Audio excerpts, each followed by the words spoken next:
work with our new frame. We're going to kind of refinish it. I've sanded it, and you can see I've got some white edges showing.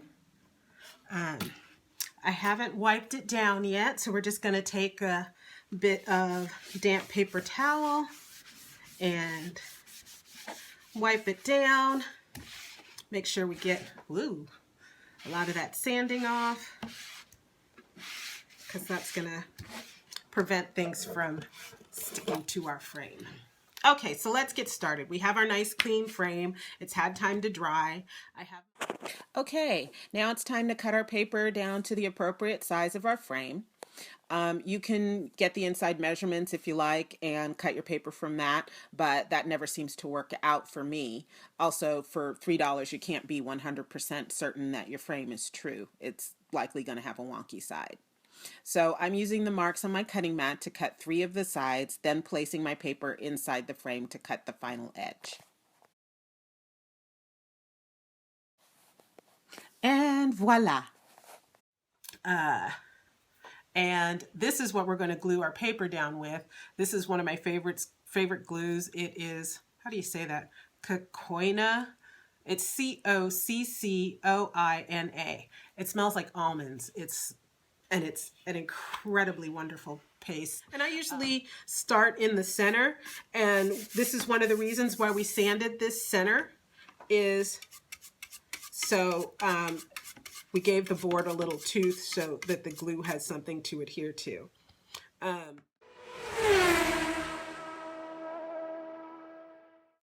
surface of my frame is covered with the glue, but you can see like some parts, like here, I don't know if you can see that, but the glue has kind of pulled up a little bit. It's kind of just made little beads, and you can tell that's a corner that I probably didn't sand very well. This glue dries awfully quick too, so if you're yapping like I am, you'll just want to have to go over that again. So I'm just going to lay my paper in and get the first little layer of my paper towel here and let it dry a bit and see if you have any places that are popping up, and just press them down while the glue is still a little tacky. So there we have that. That looks really nice. Now we're going to work on the outside of the frame, and I'm just going to use a piece of scrap paper to cover up what I've done. I'm not even going to cut that. I'm just going to fold it. That's there to protect my paper on the inside.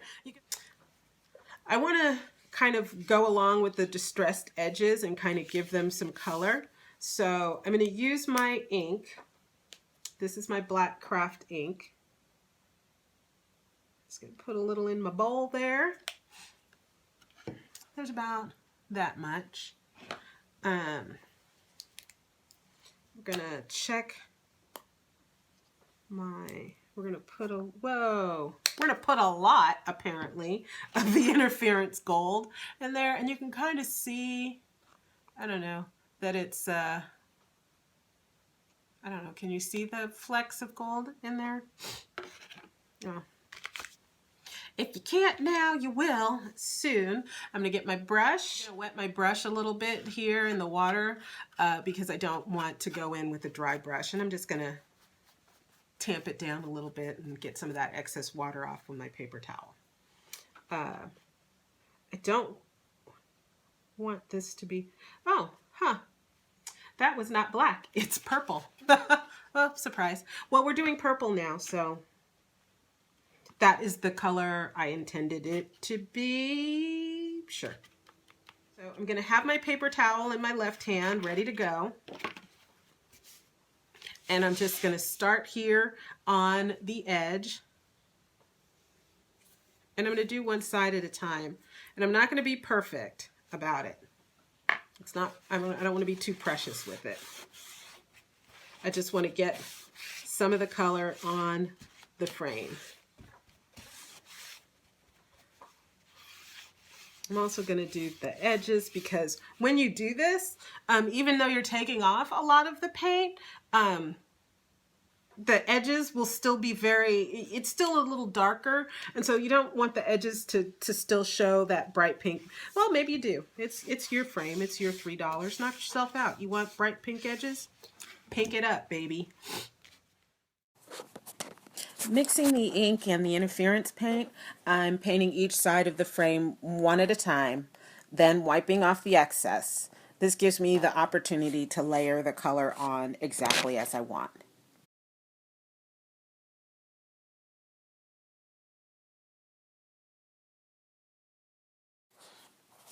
I add water into the paint ink mix to thin it out a bit because I think it's looking a little too dark. Then I paint another layer. Like I said, this gives me the chance to have more purpler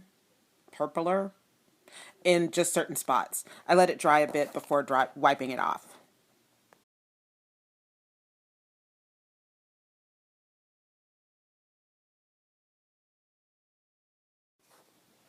Now we're ready to do the fourth edge. Taking a look at the paint, getting a little more ink in there. This is definitely going to be very dark purple. And I'm really liking the way it looks. It looks purple, but you can still see the pink.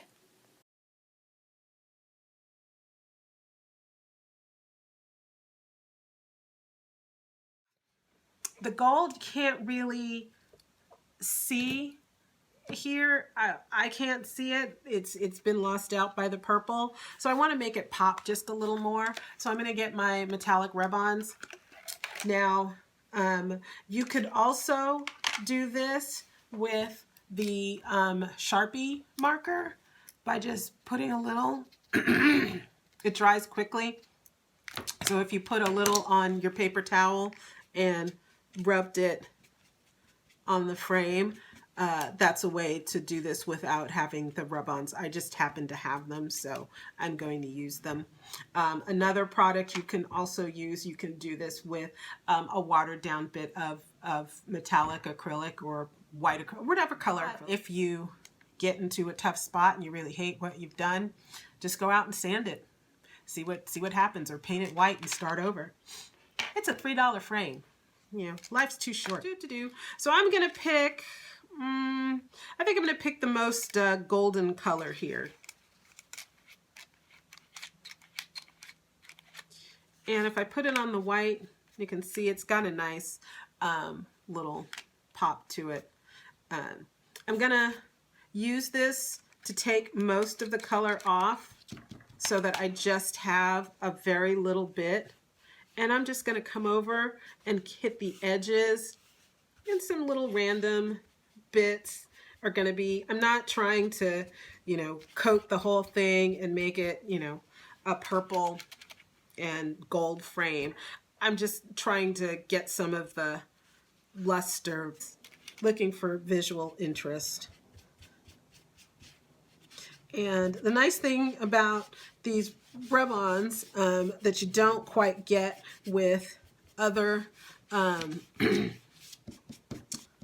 products is that you can sort of buff it, so see how I've gotten that I've got a strong gold line there, and I kind of like that, so I'm going to keep that there.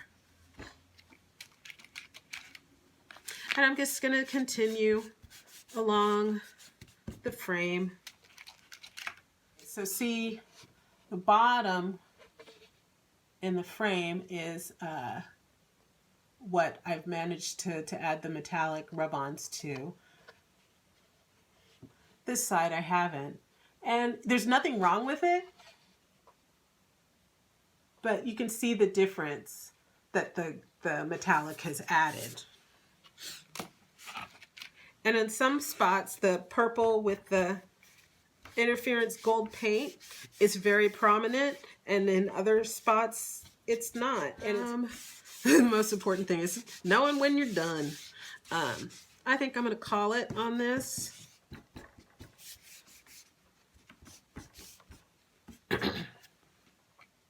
And I'm just going to set that aside and let that dry. I think I'm going to paint, 2 of them purple and 2 of them gold. So let me get another 3x5 card here, and so I can work with them 2 at a time. I'm also going to get 3x5 card here so I don't continue to mess up my board. And I want these to be darker than anything, so I'm going to use more of the ink side here.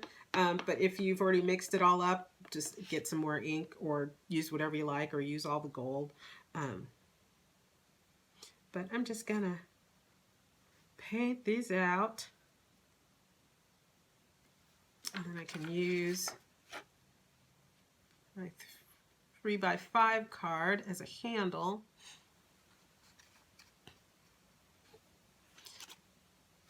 So you can see here, I've got a lot of color going on. And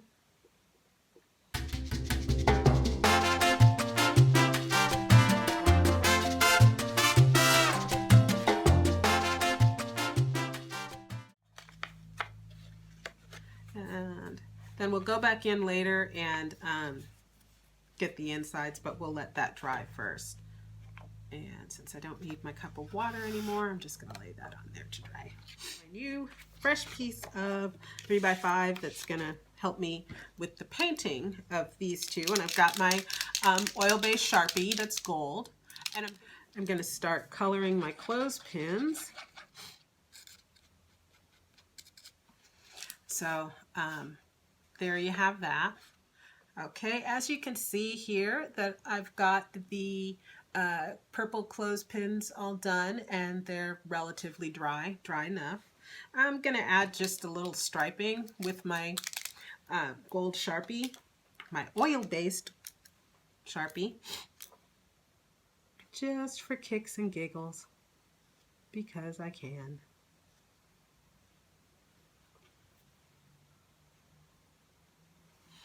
So, oops, there is the gold stripe, and we're going to add to this one.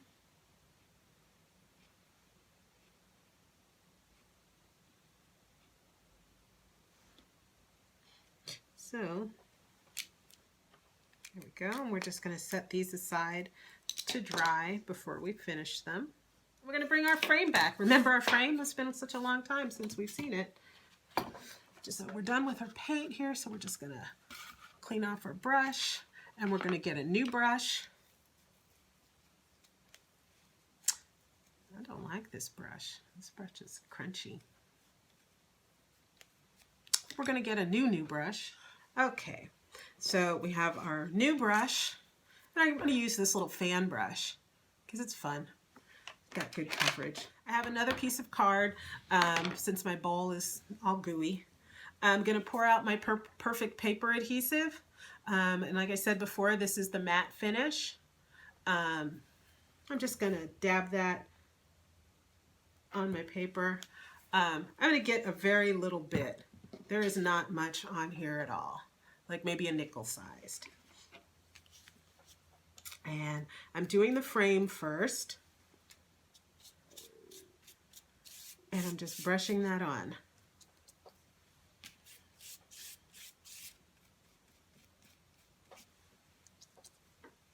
And this helps to seal your paint and protect it.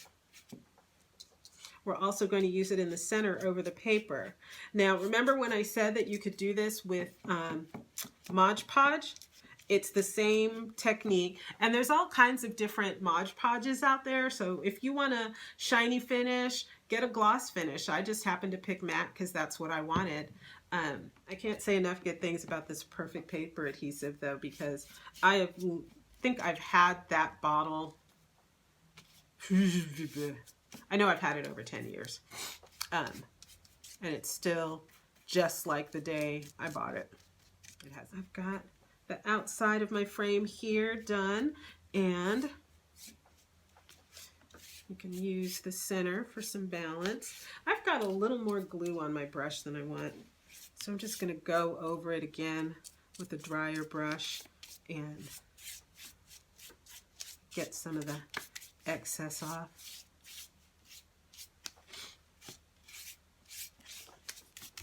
And if you want, I usually put on 2 coats. But depending on the product that you use, you may only need 1 coat or you may need 4 coats. Just go with it and see what works for you. But mine is, we're going to pretend mine's dry. It's not. So we're just going to lift my paper out and start on the inside. And you can see why I like this brush, because it's really manageable. It covers a lot of area nicely.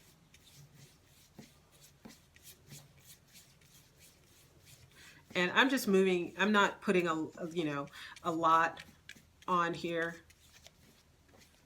Rule of thumb is you can always add more. Yeah, it's difficult to take away.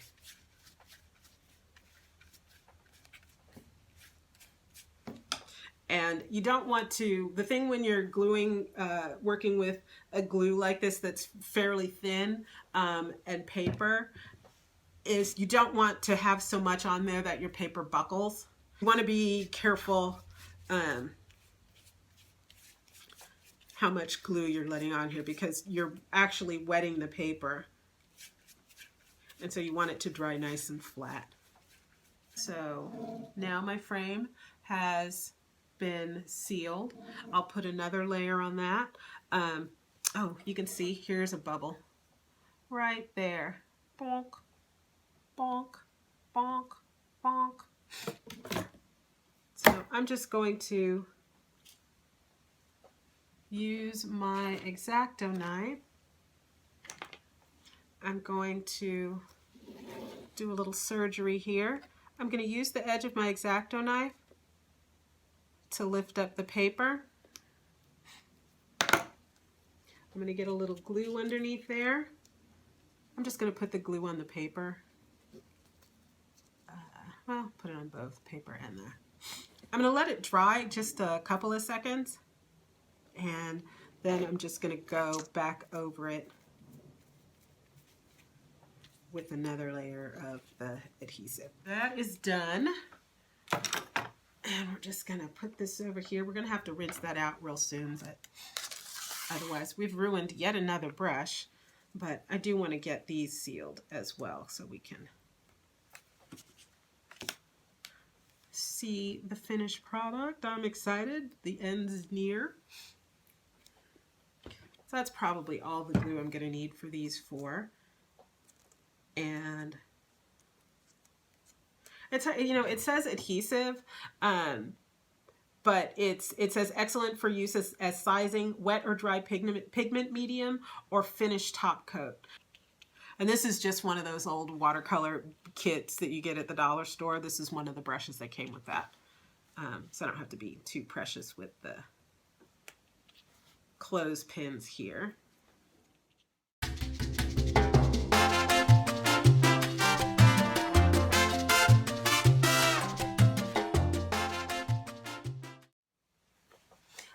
Decided to add a step at the last minute here, and I'm just going to add a little bit of sheen to the inside of my frame with my adhesive. So you can see I have some variation of color here. It's kind of a scratchy, darker look. So I'm just going to lightly add a little bit of luster to my frame here. It just adds, I don't know, I just wanted to. How about that? I've messed with my finish. So back to our perfect paper adhesive and finish that out.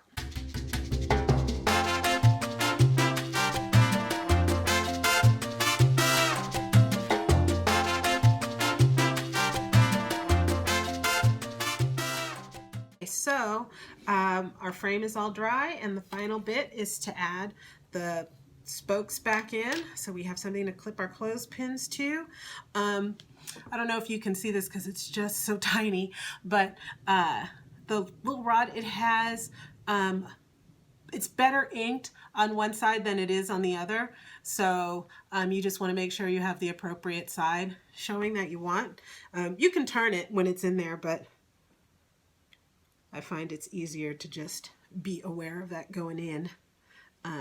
And I just kind of hold my hand here and bend and try not to jack the frame. There we go. So one's in, and then we'll put the other in. Insert there, pull, and guide with your finger, and in.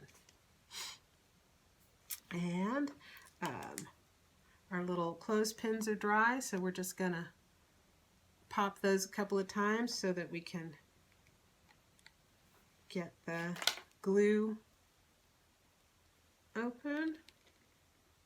And we're just gonna stick them on our frame. Or pin them on our frame, I suppose.